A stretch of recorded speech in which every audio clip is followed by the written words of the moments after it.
We find the first mention of the church in Matthew 16:18. And guess what? When Jesus introduces this word to his disciples, he's not referring to a structure. He's not referring to a building. In fact, he makes it a point to use this particular word, which in Greek is ecclesia, and I may be mispronouncing that for my critical Bible scholars out there. But simply put, this word translates to a gathering, a group, or what I like, or I think is appropriate, is a called group. So these 12 were called to be the church. It was a body of believers. Again, this word has no association with a religious group. And I don't think that's a coincidence that Jesus uses this particular word. But fast forward 2,000 years, somewhere along the way, we have completely lost the meaning. Like if someone were to ask you about the church, most people's mind would go to a building.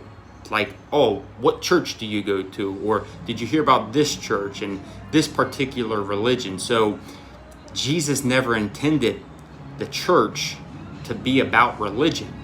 He's not interested in religion. Otherwise, he would have used a religious word.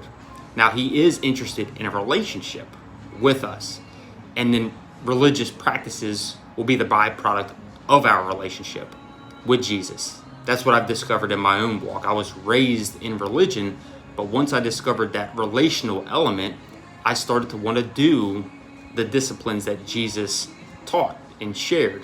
These religious acts, if you will, they are simply a byproduct of our faith, of our relationship with him. So I hope your reminder, I know what mine is today, is that the church, yes, it's great to go to a church, and that meaning is okay. It's good to go to a church building and worship and pray and be in community with others. But the church is you and me, just like it was Peter and the other 11 and then the other disciples that they made. The church is about the body. We each have different roles, but everything points to Jesus. And it's all about community. The church is all about community, lifting each other up, encouraging one another along the way, because we won't always get it right.